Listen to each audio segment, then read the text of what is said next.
Ormaza ha sido asesor, bueno, ha tratado el tema de extinción de dominio en Colombia, pero también ha estado siguiendo de cerca el proyecto de ley que al parecer hoy iniciaría el debate en la Asamblea Nacional del Ecuador. Doctor Ormaza, bienvenido, buenos días. Un primer acercamiento a esto que ya parece entonces que toma un rumbo al año de haber sido presentado el proyecto. Bienvenido, buenos días. Buenos días, Francisco. Un gusto saludarle a usted y a su audiencia. Andrés, voy a pedirle entonces ¿por qué es importante una ley de extinción de dominio? ¿Por qué, cómo ayuda a la legislación ya existente para poder recuperar lo que se han llevado, como dicen aquí? Bueno, creo que usted en la misma En la pregunta, pregunta. porque es una herramienta para recuperar lo que se han llevado, porque es un mecanismo idóneo de política criminal contra la delincuencia organizada, porque es una forma de recuperar la confianza en las instituciones, porque le da herramientas al ordenamiento jurídico para perseguir todo aquello que por otras vías tradicionalmente no ha podido ser recuperado. Entonces yo creo que hay muchas razones por las que un mecanismo de esta naturaleza es necesario, es útil, es idóneo y de cierta forma uno podría decir que actualmente es una obligación para los países. Esta obligación entonces hace notar, doctor Ormaza, de que ha habido unas falencias en los países o a lo mejor fueron estructuralmente legislados para que esas falencias permitan que se lleven como se han llevado. Yo creo que más que eso se trata de una evolución misma en las dinámicas del crimen. Ya. Hace 30 años, hace 40 años, quizás por los medios tradicionales era posible hacer una persecución del producto del delito, de instrumentos del delito, a través de las formas tradicionales del comiso penal, que es la figura que se da en el marco de un proceso penal tradicional.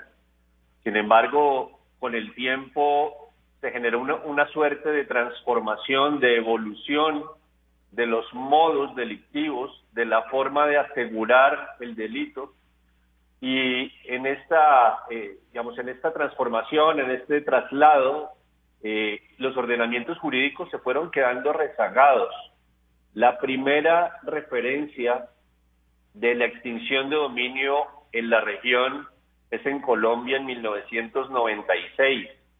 Y yo creo que en ese marco, en ese contexto, que era un contexto de narcotráfico, era un contexto de corrupción, era un contexto un poco denso, un poco gris en todos los sentidos y en todos los ámbitos de la sociedad, contar con la extinción de dominio fue un poco una luz al final del túnel y constituyó un hito que transformó los paradigmas de la investigación y transformó los paradigmas de la persecución del delito.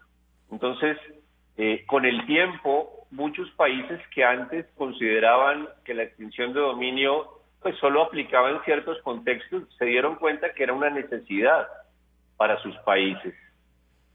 Hoy en día, y lo he referido anteriormente, hoy en día alrededor de 7 países de la región tienen extinción de dominio y alrededor de otros 3 o 4 tienen interés en incorporarlo en su ordenamiento jurídico. Hoy hablamos de una tendencia hemisférica.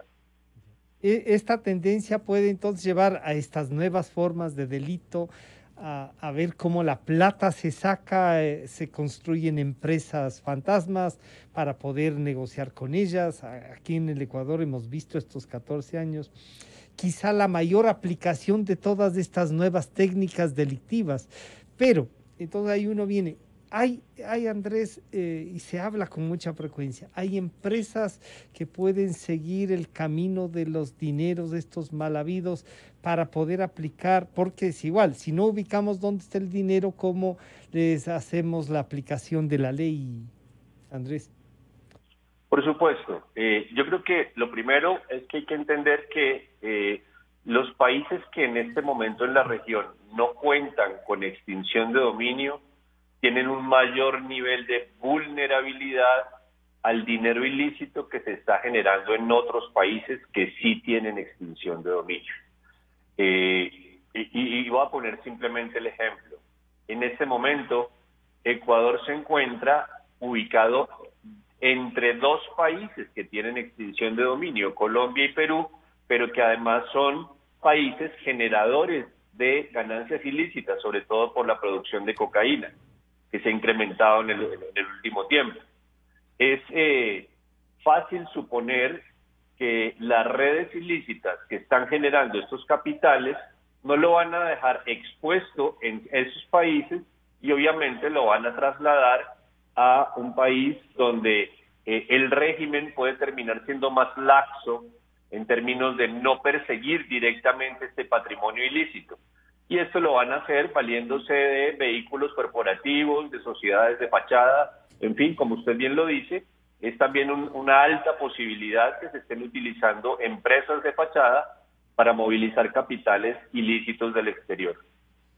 Esto se podría hacer y el seguimiento, por ejemplo, Andrés, no sé si es que en vista nuestro proyecto de ley, eh, se necesita una ley para contratar una empresa que haga el seguimiento de los recursos de la corrupción, por ejemplo, decir, a ver, ya hemos revisado todo lo que se ha hecho con los medicamentos, ya sabemos las vinculaciones que se tienen, ya sabemos que incluso vendieron medicamentos que nunca llegaron, pero que hay entregas de recepción.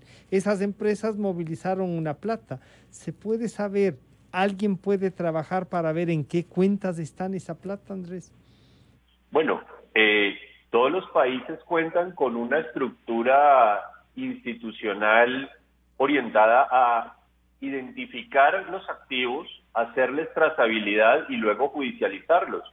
Y es una institucionalidad que parte desde la inteligencia financiera, que puede hacer para el caso de Ecuador la UAFE, sí. en una clara coordinación con la Fiscalía General y pues obviamente pasando por todos los actores de la cadena de valor del sector justicia.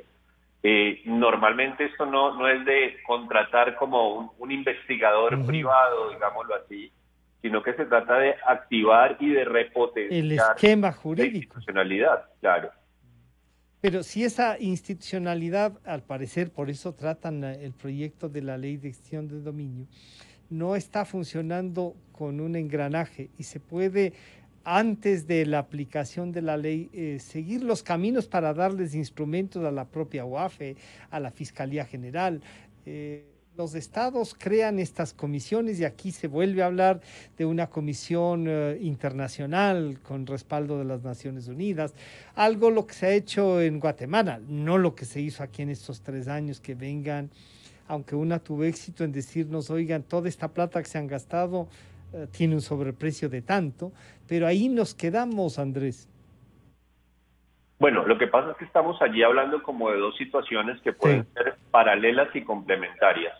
Lo que se presentó en Guatemala fue la Comisión de Naciones Unidas contra la Corrupción, pero a la par, incluso antes, en Guatemala ya existía extinción de dominio y existía unos mecanismos de persecución del patrimonio ilícito que a través de esta comisión pudieron de pronto repotenciarse o que dieron luces sobre dónde estaban los activos, en poder de quiénes.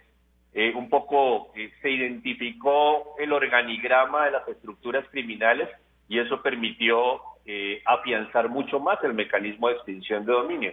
Pero Fiscalía actuó. Los otros 7, 8 países que tienen extinción de dominio lo han hecho a través de la institucionalidad ya vigente, es decir, a través de sus unidades de inteligencia financiera, a través de unidades especializadas de persecución del delito en la fiscalía, en la policía y en la fiscalía, y pues eso ha llegado a feliz término con sentencias efectivas de extinción de dominio. Entonces, la institucionalidad cuenta, esa institucionalidad que hay que reforzarla. Con este proyecto en el Ecuador le damos instrumentos desde el análisis, visto incluso la ventaja de que Andrés Ormaza lo pueda ver como un asesor desde el punto de vista internacional. cumple los requisitos del proyecto de ley, Andrés? Sí, yo creo que cumple los requisitos básicos. Más allá de la institucionalidad, debe ser una herramienta que tenga tres grandes elementos. Uno, que pueda aplicarse a situaciones jurídicas no consolidadas. Es decir, que tenga un poco una mirada retrospectiva, una mirada hacia atrás. Porque aprobar una norma que no tenga este elemento podría podría generar un efecto totalmente perverso de entenderse que es una norma que termina legitimando capitales mal habidos del pasado. Entonces, lo primero, retrospectividad. Un poco el espejo. Pero ahí van a decir que la ley no es retroactiva. Los argumentos jurídicos tienen. Y si hay una preocupación en este proyecto de que estamos un poco legalizando lo que han hecho ilegalmente. Claro, es que esa es la grave consecuencia de utilizar estos argumentos de la no posibilidad de retrospectividad, que es importante. La retroactividad es una figura que tiene una aplicación o una no aplicación en el ámbito penal. Aquí no estamos hablando de una figura penal, por lo cual lo que se utiliza, la figura aplicable jurídicamente hablando es la retrospectividad. Así se ha entendido en todos los demás países que cuentan con este mecanismo. Así se entiende en la ley modelo. ¿Y cuál sería la diferencia, perdón Andrés, la diferencia entre lo retrospectivo y la retroactividad de la ley? La retrospectividad se refiere a hechos jurídicos no consolidados en el pasado. Y esto tiene mucho que ver con lo que se denomina la validez del negocio jurídico. Y permítame hacer una referencia a una afirmación y una consideración de la Corte Constitucional de Colombia, un poco habilitando la posibilidad de que la ley tenga esa mirada y ese alcance, uno podría decir hacia atrás. La Corte Constitucional de Colombia indica en uno de sus principales fallos de constitucionalidad de la extinción de dominio que aquello que tuvo un vicio de origen no se legitima por el simple paso del tiempo. Es decir, que aquello que tuvo un objeto ilícito, una causa ilícita, está viciado de una nulidad absoluta y por eso el Estado está habilitado en cualquier momento a iniciar una acción frente a ese bien. De cierta forma, a afectarlo procesalmente y, disponer todo este andamiaje jurídico en contra de ese activo, porque nunca se constituyó una posesión y un título legítimo frente a ese bien. O sea la que retroactividad tiene que ver con un tema de la ley en el tiempo y aplica en el ámbito penal y por eso también se habla de la no posibilidad de retroactividad por un tema de tipicidad incluso, de favorabilidad. Entonces allí son otros conceptos del derecho penal que no aplican a la extinción de dominio. Es que creo que es muy importante tener claridad que la extinción de dominio no está en la órbita del derecho penal. Muchas veces se habla de presunción de inocencia. Es que los bienes no son inocentes o culpables. No hay son legítimos o ilegítimos. Claro. O sea, son legítimos o ilegítimos. Exactamente.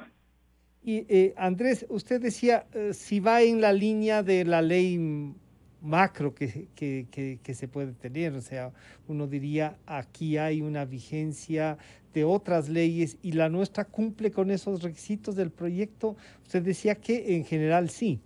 ¿Cuáles serían los que le faltan? Se ajusta por lo menos un poco a la legislación comparada. Mencionaba la ley modelo regional de la Oficina de las Naciones Unidas contra la Droga y el Delito, que ha sido un referente en la región y que tuve el privilegio de coordinar. Y dentro de lo estructural del proyecto sí se ajusta a esa legislación comparada. Yo le hablaba de retrospectividad, que es uno de los elementos. El segundo elemento es imprescriptibilidad. Y el tercer y último es que se trate de una acción jurisdiccional con todos los recursos, la publicidad, los principios propios del derecho procesal. Andrés, ¿usted encuentra que ya el proyecto presentado con estos tres principios básicos, que son importantísimos, no choca con ninguno de las normas constitucionales vigentes en el Ecuador, que no podría ponerse en duda aquello de la propiedad privada y que quiera meterse el Estado? ¿Usted ha analizado esa parte también? Por supuesto, yo creo que lo primero que hay que preguntarse es qué propiedad privada protege la Constitución. Y por supuesto, cuando se habla de propiedad privada legítimamente adquirida, que es la que protege la Constitución, también hablamos de proteger el derecho al trabajo, proteger el derecho a la igualdad, proteger la libre asociación. Le doy dos ejemplos de cómo las tribunales de constitucionalidad han terminado protegiendo y blindando la extinción de dominio. Un ejemplo es un concepto que se elevó en Bolivia por parte de algunos sectores que no tenían interés en la extinción de dominio. Y el Tribunal Constitucional de Bolivia, en un concepto que es maravilloso, dice que la extinción de dominio, lejos de tener visos de inconstitucionalidad, lo que hace es que privilegia todos los principios que comportan a una sociedad de derecho, un Legal. Estado de derecho, una serie de principios incluso ancestrales que rigen la Constitución boliviana. Y para el caso Colombia, pues obviamente una acción de extinción de dominio, la ley de extinción de dominio fue bombardeada, por decirlo de alguna forma, pues obviamente por todos los intereses oscuros que no tenían interés en que se aplicara este mecanismo.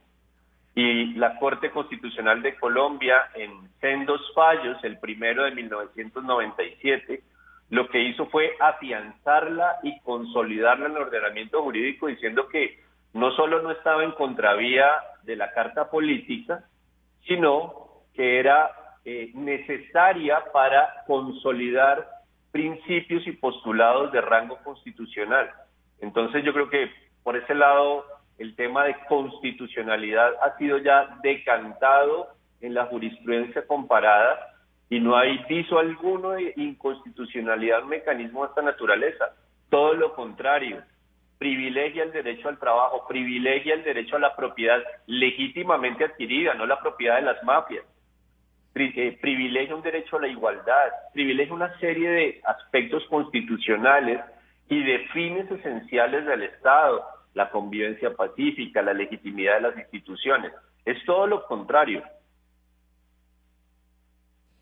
Entonces, uno diría, el proyecto avanza con determinado freno, pero está avanzando. Eh, el debate puede centrarse en esto que usted lo último que nos ha dicho. Se trata mucho de centrarlo en si hay o no una afectación al individuo, si hay contra la privacidad y la seguridad jurídica de las empresas. Ese ha sido digamos, la gran sombra que le ponen al proyecto, pero también, claro, como estamos en un proceso electoral, uno podría pensar que puede venir también financiamiento ahí.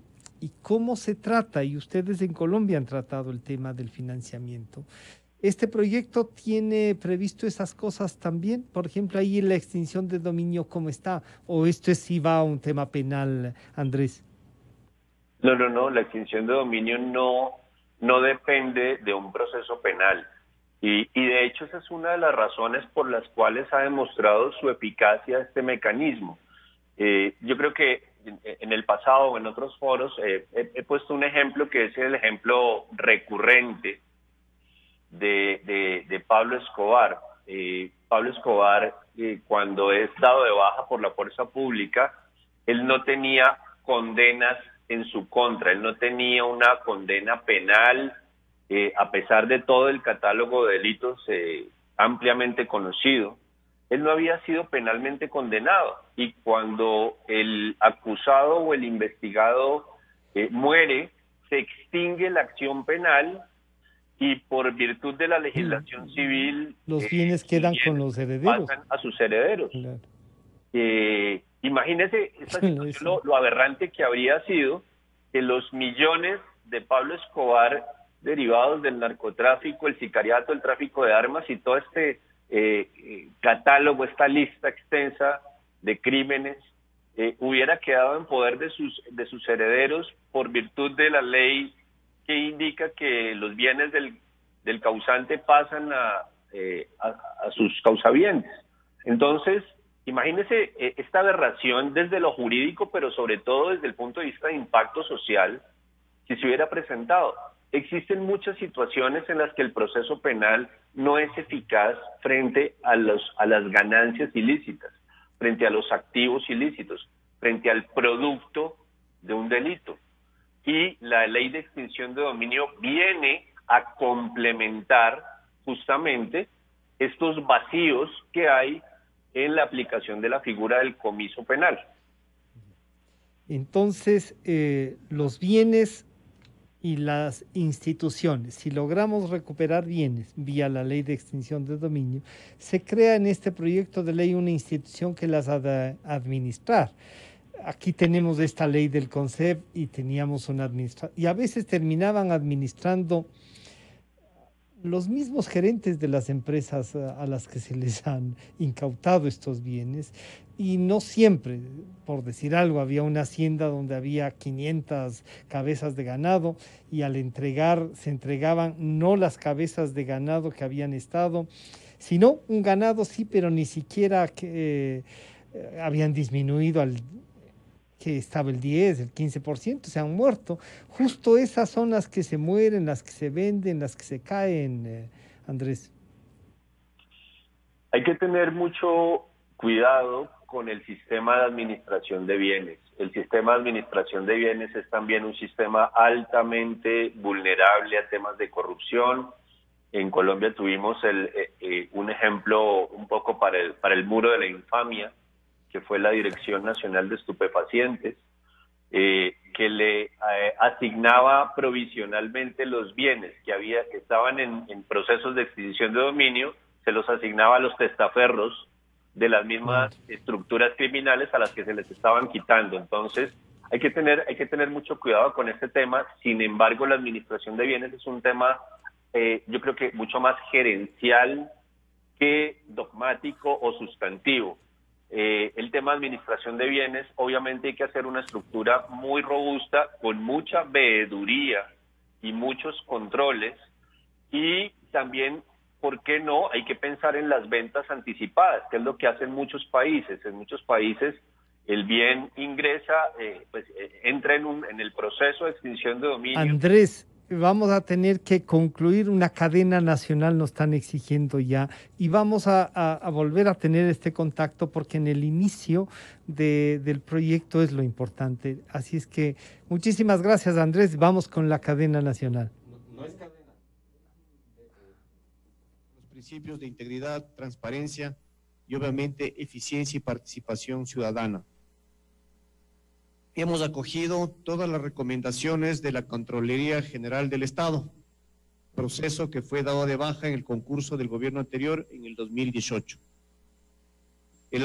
Para ello, el Arcotel no solo acogió dicha recomendación, se anuló el concurso anterior, sino que hemos incluido una cláusula que se denomina declaración responsable, contenida en la ley para la